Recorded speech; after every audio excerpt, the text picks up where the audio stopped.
In Underlings of Underwing, 2 to 6 dragon tamers gather in the nesting grounds of Underwing during the Great Hatching, eager to become the next great Dragon Lord. The game is played over a number of rounds, each of which are divided into 4 phases. At the end of each round, the player 1 egg token is passed to the left and a new round begins. Depending on the number of tamers participating, a game can last anywhere from 12 to 19 rounds. At the end of the game, the tamer with the most dragon points is proclaimed the winner. In order to earn your place as Dragon Lord, accumulate the most dragon points by hatching the most valuable dragon eggs, and earn bonus points by taming the most dragons of the same color temperature or by having a perfect color balance. You will need to carefully manage your staff of handlers, collect and use elemental crystals to hatch eggs, and know which hatchlings you should tame and which to let roam wild. Before you start playing, however, make sure your play area looks like this.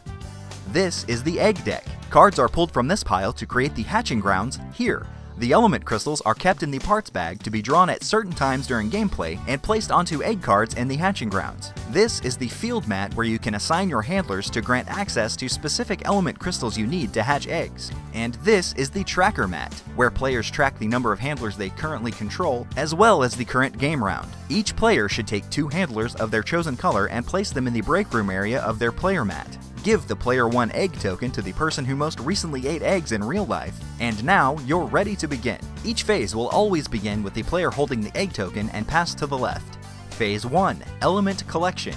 During this phase, players collect a number of element crystals equal to the number of handlers they currently control. For each of your handlers outside of the field mat, draw a random crystal from the bag. Handlers in the field, as well as some dragon effects, grant you the option of drawing a specific element crystal. If you wish, you may opt out of any of these guaranteed draws and decide to draw randomly instead. Whatever combination you decide, make sure your random draws are first. The number of crystals you draw must not exceed the number of handlers under your control unless specifically granted by a dragon effect. After each player has collected their elements, the next phase begins with the player holding the egg token. Phase 2. Move and assign handlers. This phase is all about managing your handlers to get things done. First, move any handlers currently in the field 1 space clockwise. Notice that the white element space is not on the track with the other spaces. This spot is inaccessible from the other element spaces. Handlers may only be placed here during the second part of the move and assign phase. If a handler started this phase on the white element space, it moves directly to the break room and may not make another move until phase 2 of the next round.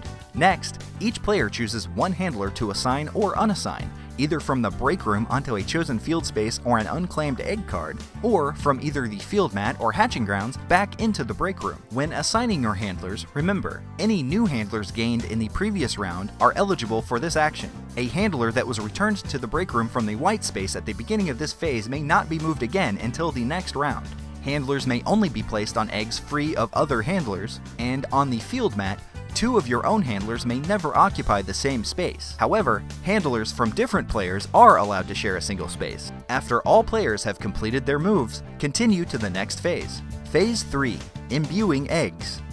During this phase, each player must place 1 element for each dragon handler they control, regardless of where they are currently assigned. When all of the element spaces on an egg have been filled with the appropriate color, it is ready to hatch. If an egg is finished while occupied by a handler, leave it alone for now. It will be claimed in the next phase.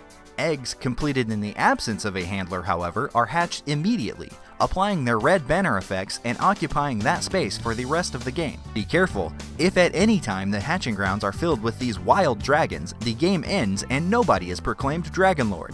To fulfill the color requirements of an egg card, place a crystal into an element space of the matching color. You can also combine elements of primary colors to fill an element space of a secondary color. For example, a red and blue crystal can be placed on a purple element spot. To create a black element, combine crystals of either all 3 primary or all 3 secondary colors. The white element, however, may not be created. It can only be gained through a random draw by having a handler on the white space in phase 1 or from a dragon effect. After all players have placed their required number of elements, continue to the next phase. Phase 4. Hatching and claiming eggs. In this phase, players gather newly claimed eggs and hatch any that were gathered in the previous round. First, gather claimed eggs completed this round from the hatching grounds into your play area. Return the crystals from the egg to the bag, but keep the handler on the egg until you can hatch it in phase 4 of the next round. Next, move the handlers from eggs claimed in the previous round in your player area into the break room, and flip the egg dragon side up. At this point, resolve the positive green banner effects granted for taming the dragon. After all players have finished hatching and gathering eggs, fill any vacant spaces in the hatching grounds from left to right, top to bottom, and pass the Player 1 egg token to the left. Advance the round tracker one space to the right, and Phase 1 of the new round begins. Play continues this way until the round tracker reaches 1 and triggers the final round of play.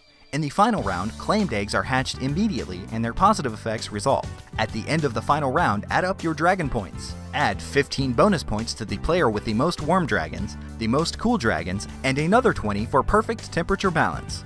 If there are any ties for most warm or most cool dragons, each player involved is awarded the point bonus. And that, Dragon Tamers, is how to play Underlings of Underwing. Thanks for watching, and good luck in your quest to become Dragon Lord.